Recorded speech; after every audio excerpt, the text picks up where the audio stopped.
It's Saturday morning. Welcome back at 7:30. I'm Maddie Kurth. Let's get you over to meteorologist Hannah Gard with a look at that Weather Authority forecast. Hey, Hannah. Hey, Maddie. We are watching for some patchy dense fog this morning. Gave you the first alert for that. If you're headed out on the roadways, maybe to go up to Baton Rouge to watch the LSU game, we could see some super fog around in those areas that we have marsh fires, especially. This dense fog advisory is only until 8 o'clock. So over the next hour or so, we should see those conditions starting to improve. And we already are on the South Shore, but places like Hammond and Bogalusa, we're still registering less than half-a-mile visibility, and some parts of the river parishes on that way up to Baton Rouge. So just take it slow. If you run into one of those banks of fog, the visibility can become really poor very quickly. That's because we could see some of that super fog again. That's when you have a marsh fire active and then the conditions for fog formation already there. So we would see fog without the marsh fires, but when you have that wildfire smoke, it mixes with the fog, and those smoke particles, the water particles can condense onto easily, and it makes a denser fog than normal. Also, the burning of organic matter releases more moisture to the atmosphere, which is more ingredients for fog to form. So we'll watch for that the next couple of mornings. I think tomorrow the fog threat is a little bit lower. We still could see some areas of patchy fog, especially where those marsh fires are. Most of the area, though, we'll see a haze. And then Monday and Tuesday, it looks like we'll have some calmer winds, and that could be a better chance of seeing some fog again. So even through the start of the week, we have to watch pretty much every morning for some isolated fog formation. Some areas won't see anything. You can see downtown New Orleans right now looking nice.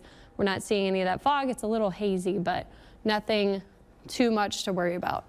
Slidell right now is 46. We're 54 at New Orleans International. We have those calm winds. That's why we're seeing some of that fog forming, but it's still cool to start.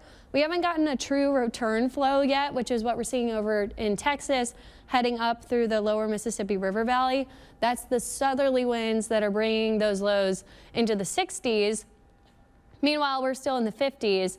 That's because we do have a smaller area of high pressure over us here, and then this one off to the east. We're not seeing that really shifting yet, and it won't for the next couple of days. So we're going to continue to see cool mornings and then warm afternoons. We're getting well into the 70s in the afternoon today. I think we get to 78 for the high.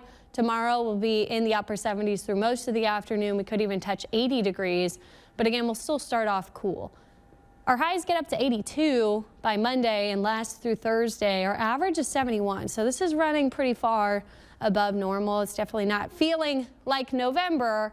And compared to the cold snaps that we had, that little fall feel right around Halloween and then that big Arctic blast earlier last week, it's not going to feel like that. We're actually running way above normal now. So it's a much different feel leading up to Thanksgiving, not really feeling like the holidays. That's because of this area of high pressure. That's the clockwise spin here that's building up over Mexico and Texas. This shifts over us as we go into the week. So that's going to bring those warm temperatures.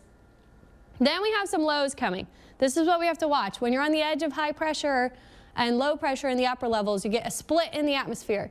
And that's where we have a wide scale lift, and you can see severe weather. So we got to watch for a severe outbreak potentially Thursday into Friday for the plains. If you have travel plans for Thanksgiving, you got to watch for this closely. I do think it could get to us too by Friday. And then we have another system setting up behind that. This will bring another threat for some storms after the weekend or in the late weekend next week. So we got to watch for these. It's now in that fall severe weather season when we can see some stronger storm systems. Now, the first one does look like it will be mainly oriented to the northwest of us, but we got to track how far to the east that could get.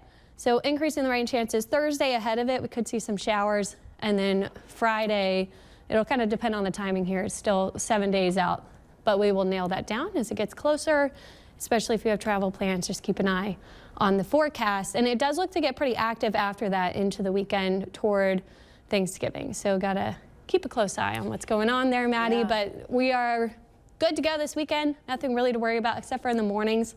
Just keeping your eye out on the roadways. If you do have to drive in those morning hours, we could see some patchy fog. Yeah, everybody's got somewhere to go or somebody's coming over for that holiday, and people really try to start planning it earlier and earlier. I feel like I'm already getting text messages about what to do for Thanksgiving. And a lot of people are driving this Thanksgiving because we've had some airline issues. Exactly. So if you do have plans to drive, especially across the plains next week, this is something just to watch Great, closely. tap in. Thank you, Hannah.